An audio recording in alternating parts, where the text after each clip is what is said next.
2024 का चुनाव सामने है, लिहाजा आज ये जो मंत्रिमंडल का गठन किया गया है नीतीश कुमार के नेतृत्व में, खुद वो मुख्यमंत्री बने, दो deputy CM Bharatiya Janata party के और 6 लोगों को मंत्री बनाया गया। नई सरकार अस्तित्व में आ चुकी है, लेकिन आपको बताते चलें इसमें खासतौर से कुर्मी, कोयरी, भूमिहार और यादव जातियों के समीकरण को साधकर 2024 के लिए बिहार की 40 सीटों को अपने पाले में लाने की कवायद एनडीए की ओर से की गई है। ये रिपोर्ट देखिए।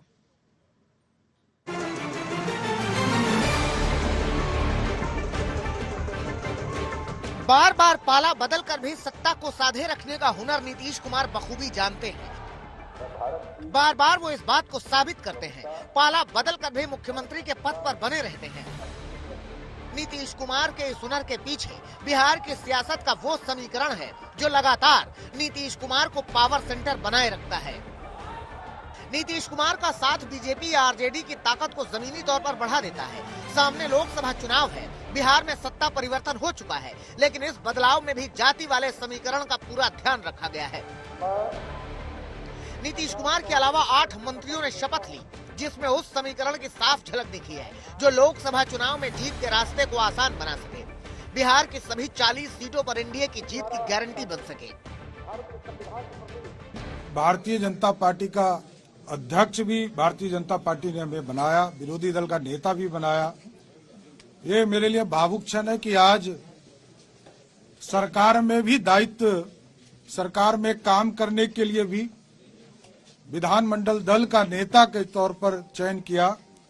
इसके लिए मैं देश के प्रधानमंत्री जी से लेकर पार्टी के राष्ट्रीय अध्यक्ष, सभी नेतागण और सभी माननीय विधायकों का मैं विशेष तौर पर धन्यवाद भी देता हूं। बिहार के अंदर व्याप्त अपराध, भ्रष्टाचार, जंगल राज की मानसिकता गुंडे राज में तब्दील हो रहा था और सक्षम नेतृत्व ने बिहार की जनता के हित में जो निर्णय लिए हैं, मैं अपने देश के प्रधानमंत्री, राष्ट्रीय अध्यक्ष, गृह मंत्री और प्रभारी महोदय का आभार व्यक्त करते हैं, धन्यवाद देते हैं।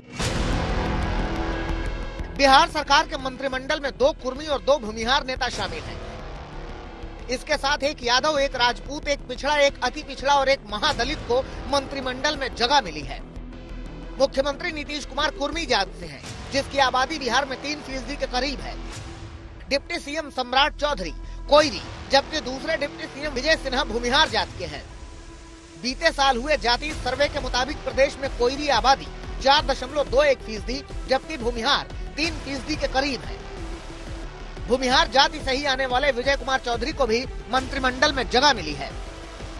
नए मंत्रिमंडल के जरिए 14% से ज्यादा आबादी वाले यादव वोटों को भी साधने का प्रयास हुआ है। विजेंद्र यादव को नीतीश की नई सरकार में मंत्री पद मिला है। पिछली जेडीयू बीजेपी सरकार में भी तारकिशोर प्रसाद और रेणु देवी को उप मुख्यमंत्री का पद मिला था। दोनों नेता पिछड़ी जात से थे, लिहाजा इस बार बीजेपी ने अगली जात की नाराजगी भी दूर करने की कोशिश की है। पार्टी ने एक सर्वसम्मति से निर्णय लिया और हम सब भाजपा विधायक दल उनके नेतृत्व में आगामी जो हमारी लोकसभा का चुनाव और कई शेष जो वर्ष बचे हैं बिहार में सरकार के, वो बेहतर ढंग से चले, ये सब हम सब मिलकर प्रयास करें। बिहार में बड़े बदलाव के बाद नई शुरुआत हो चुकी है। नई सरकार के साथ अब लोकसभा चुनाव की तैयारी हो रही है, लेकिन सवाल ये है कि क्या गठबंधन में शामिल सभी दल इस फैसले के साथ हैं? देख सकते हैं, आपको सीधी तस्वीरें हम दिखा रहे हैं पटना के बेली रोड से। यहाँ एक पोस्टर लगाया गया है जहाँ लोजपा के समर्थक साफ तौर पर अब की बार चिराग का साथ लिख रहे हैं। इसका मतलब ये कि इस बार की सरकार में चिराग साथ होंगे। आपको बताएं कि हाल के दिनों में जिस तरह के तीखी बयानबाजी देखी गई थी चिराग पासवान और मुख्यमंत्री नीतीश कुमार के बीच, और सबसे बड़ी बात कि चिराग काफी मुखर थे मुख्यमंत्री नीतीश कुमार को लेकर, उनकी नीतियों को लेकर। एक और चिराग की पार्टी के नेता पटना में पोस्टर लगा रहे हैं, उधर चिराग अब भी नीतीश के नीतिगत विरोध का नारा लगा रहे हैं। नीतिगत विरोध था, है, संभवतः अगर इस तरीके से ही अगर उन्हीं की ही नीतियों पे काम चला तो संभवतः वो विरोध आगे भी रहेगा। मैंने हमेशा माना है कि उनकी नीतियों ने बिहार का विकास नहीं किया। ऐसे में नई सरकार जो एनडीए की वहां पे बनी है, उस सरकार में अगर भारतीय जनता पार्टी के विजन को लोक जनशक्ति पार्टी रामविलास के बिहार फर्स्ट बिहारी फर्स्ट के विजन को जोड़ा जाता है और हम लोग सही मायनों में बिहार को उस विकास की राह पर लेकर चलते हैं जिससे बिहार अभी तक अछूता रहा है, तो यकीनन ये हम लोग के लिए एक सफल निर्णय होगा। खबरें उपेंद्र कुशवाहा की नाराजगी की भी आई, लेकिन जेपी नड्डा से बात के बाद उनके शपथ ग्रहण में शामिल होने पर संशय खत्म हो गया है। देखिए, यही स्वाभाविक जगह नीतीश जी के लिए थी। नीतीश जी जहां चले गए थे, हम तो बार बार कह रहे थे कि उन्होंने स्टेप गलत उठा लिया है, इसका नुकसान उनको भी हो रहा था, राज्य को भी हो रहा था। अब स्वाभाविक जगह आ गए हैं, उनका भी भला और स्टेट का भी भला। हालांकि सवाल ये भी उठ रहा है कि मंत्रिमंडल में किसी महिला को मौका क्यों नहीं मिला। मुमकिन है कि मंत्रिमंडल विस्तार में महिलाओं को जगह मिलेगी। शशि भूषण, आदित्य वैभव, सुजीत झा और चित्रा त्रिपाठी के साथ रोहित कुमार सिंह, पटना, आज तक। जाति का समीकरण तो आपने देख लिया, लेकिन मसला सिर्फ इतना नहीं है। नीतीश कुमार के सुर भी बदल गए हैं। आपको याद होगा पिछली बार जब वो आरजेडी से अलग हुए थे तो तब उनकी ओर से बार बार आरजेडी को निशाने पर लिया जा रहा था, मगर इस बार ऐसा करने से नीतीश कुमार बचते हुए नजर आ रहे हैं, क्योंकि अगर उन्होंने ऐसा किया तो फिर उनकी पिछली सरकार को लेकर भी कई तरह के सवाल खड़े होने लगेंगे। इसी वजह से मुख्यमंत्री ने सधी हुई चाल चलते हुए सीधे कांग्रेस पार्टी को ले लिया है अपने निशाने पर।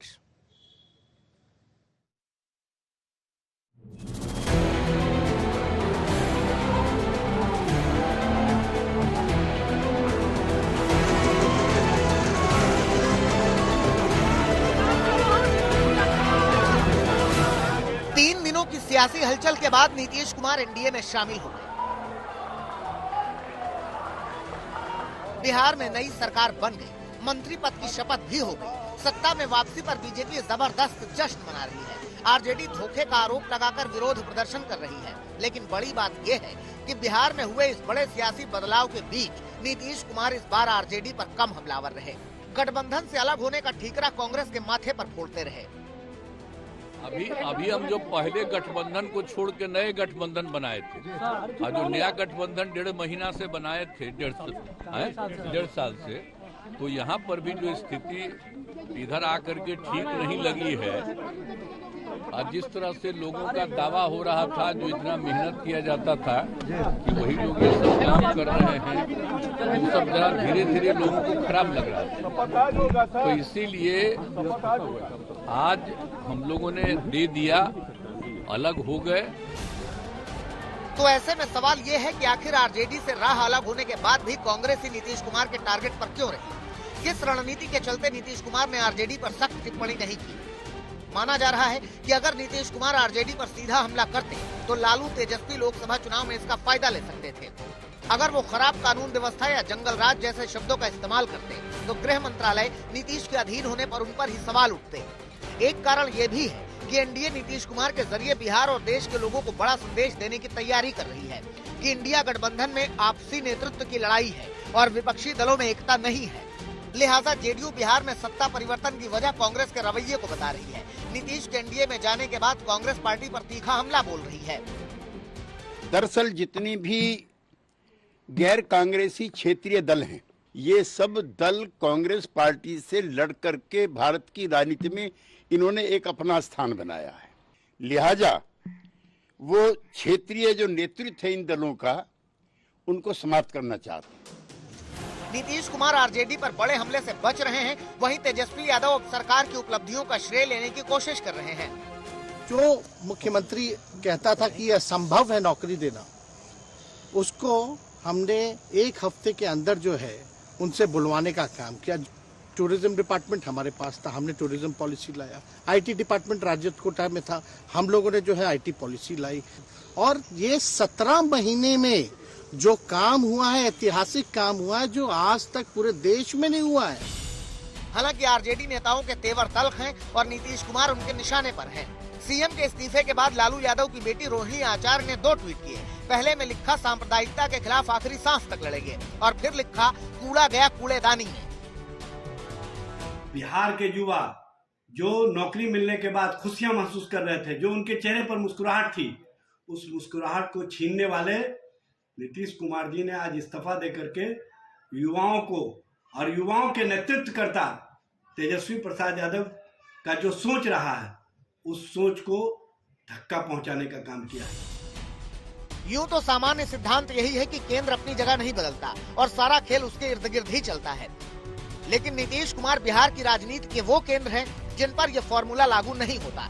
नीतीश मौके के हिसाब से एक पाले से दूसरे पाले के हो लेते हैं, बार बार अपने दांव से हर किसी को चौंका देते हैं। लोकसभा चुनाव से ठीक पहले नीतीश कुमार ने फिर से सभी को चौंकाने वाला खेल कर दिया है। अब नीतीश के इस दांव को लेकर भी बड़ा दावा हो रहा है।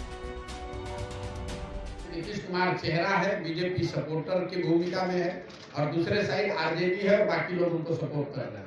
इस फॉर्मेशन में विधानसभा का चुनाव नहीं होगा। कौन कहा? पिछली बार भी मैंने कहा था कि ये जो महागठबंधन और भाजपा बना है इसमें अगला चुनाव नहीं होगा, ऑलरेडी टूट गया।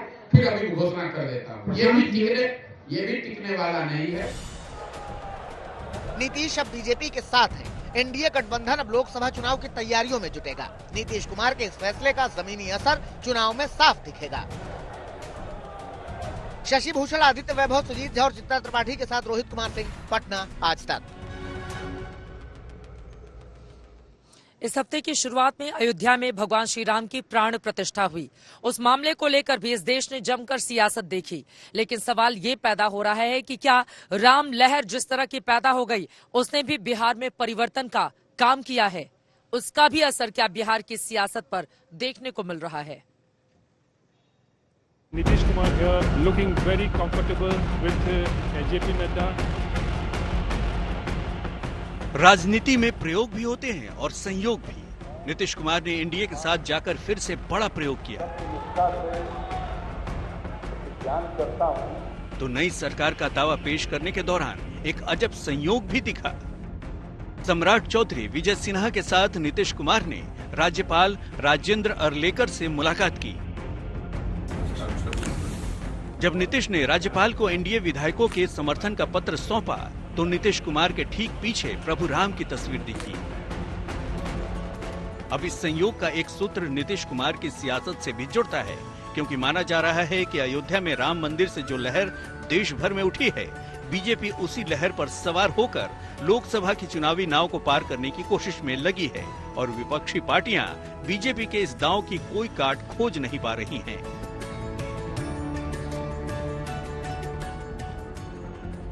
ये भव्य राम मंदिर साक्षी बनेगा भारत के उत्कर्ष का, भारत के उदय का। ये भव्य राम मंदिर साक्षी बनेगा भव्य भारत के अभ्युदय का। मैं भारत की प्रभुता और अखंडता। अब ये भी अजब संयोग है कि जिस हफ्ते की शुरुआत में अयोध्या में रामलला की प्राण प्रतिष्ठा का कार्यक्रम हुआ, उसी हफ्ते के अंत में नीतीश कुमार ने पाला बदल लिया। अंतःकरण से निर्वहन करूंगा। नीतीश कुमार आते जाते रहते हैं। अभी अयोध्या में राम है तो बिहार में पलटू राम है। हाँ, ये दो राम की राजनीति ये लोग कर रहे हैं। अब पलटू राम तो बोले तो बीजेपी को बोलना चाहिए कि बीजेपी का ये कहना था। तो ऐसे में सवाल ये है कि क्या जिस बिहार में मंडल वाली राजनीति का जबरदस्त असर दिखता है, वहाँ अयोध्या के कार्यक्रम के बाद नीतीश मंडल और कमंडल दोनों को साधने की कोशिश में लगे हैं? क्या बिहार में अयोध्या के असर का आकलन करके ही नीतीश कुमार ने ये फैसला लिया है? ये तस्वीरें शनिवार की हैं, जब नीतीश कुमार के फैसले को लेकर बिहार में अटकलों का बाजार गर्म था। तब बक्सर जाकर नीतीश कुमार ने मंदिर का उद्घाटन किया और पूजा पाठ की। यानी राम मंदिर वाले माहौल में नीतीश कुमार धर्म कर्म वाली सियासत की भी अहमियत समझ रहे हैं। लोकसभा चुनाव से पहले ऐसे दलों से दूरी बनाने का फैसला किया हिंदू धर्म को लेकर, जिसके नेताओं के बयान पर जबरदस्त हंगामा हुआ। अगर वो प्राण डालने में असफल हो जाते हैं, नहीं डालते हैं, तो इसका मतलब क्या होगा? पूरे देश में पाखंड फैला रहे हैं, अंधविश्वास फैला रहे हैं। नीतीश के पार्टी के नेता आरजेडी नेताओं के बयानों पर सवाल उठा रहे हैं। नीतीश के फैसले के लिए इसे भी बड़ी वजह बता रहे हैं। हमारे देवी देवताओं को भगवान श्री राम के बारे में अमर्यादित टिप्पणी करना, उनका तिरस्कार करना, ये बर्दाश्त के बाहर हो गया था।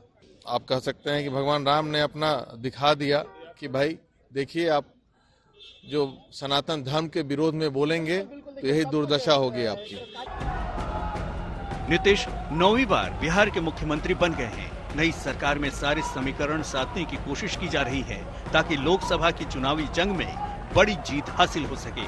शशि भूषण, आदित्य वैभव, सुदीप झा और चित्रा त्रिपाठी के साथ रोहित कुमार सिंह, पटना, आज तक।